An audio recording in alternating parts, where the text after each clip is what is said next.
Baik, selamat bertemu kepada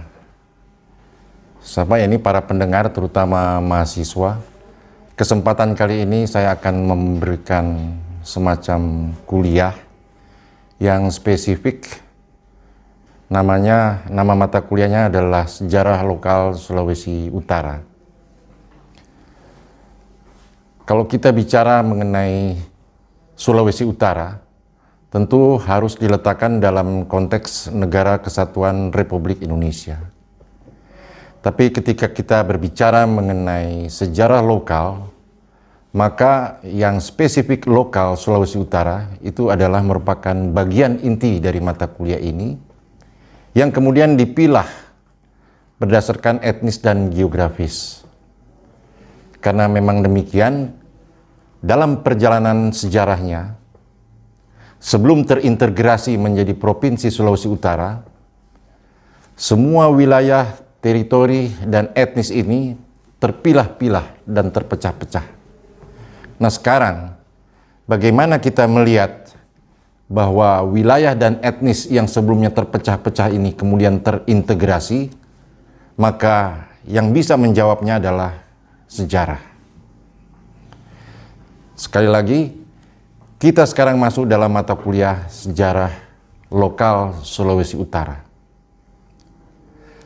Kalau kita membayangkan berdasarkan peta terlampir ini, maka kita bisa menyaksikan bahwa gugusan pulau mulai dari utara dan kemudian menyentuh Jazirah Utara Pulau Sulawesi, inilah yang disebut Provinsi Sulawesi Utara. Satu dari 33 provinsi yang ada di Indonesia sekarang. Bagaimana latar belakangnya? Kita akan sedikit mengupas tentang hal tersebut. Tapi sebelumnya, sebagaimana biasa, kita harus bertolak deskripsi dari mata kuliah ini.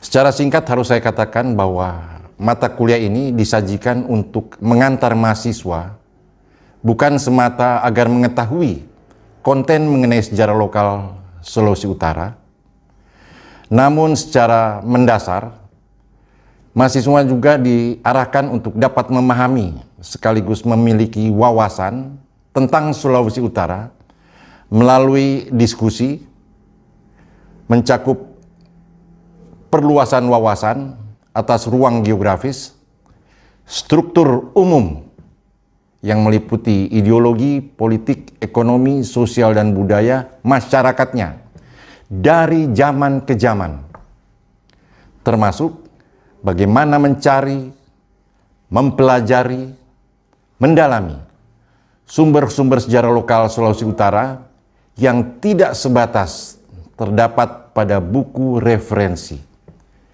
Nanti referensi mengenai sejarah lokal Sulut akan saya berikan. Tapi yang penting adalah bahwa langkah-langkah penugasan, langkah-langkah untuk mempresentasikan pengetahuan dan wawasan tentang Sulawesi Utara secara lisan maupun tertulis sesuai dengan kaidah dan prosedur ilmiah adalah juga yang menjadi bagian dari mata kuliah ini yang harus diperhatikan. Nah, secara spesifik, tujuan instruksional dari mata kuliah ini yaitu diarahkan bahwa setelah mengikuti mata kuliah ini, mahasiswa itu dapat menjadi tahu, mengerti, sekaligus memiliki wawasan mengenai sejarah lokal Sulawesi Utara. Kemudian dapat mengimplementasikannya secara lisan dan terutama secara tertulis, yang tentunya sesuai dengan kaidah maupun prosedur penelitian, penulisan sejarah, atau yang dalam hal ini disebut sebagai historiografi Sulawesi Utara. Nah, untuk mengetahui perjalanan sejarah Sulawesi Utara, banyak buku yang bisa membantu kita mendalami tentang apa dan bagaimana Sulawesi Utara itu dalam konteks kelampauannya. Di sini saya akan memberikan bukan semata mengenai gambaran geografi etnis Sulawesi Utara dalam kelampauannya, tapi juga berkaitan dengan pemahaman kita mengenai sejarah lokal. Jadi kita juga harus memahami apa itu sebetulnya yang disebut sejarah sebagai sejarah lokal.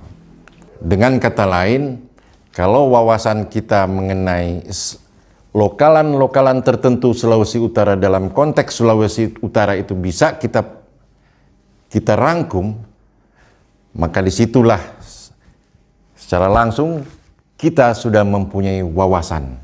Sebenarnya kuncinya adalah wawasan. Baik, saya pikir sampai di sini dulu, nanti kita ketemu dalam sesi berikut.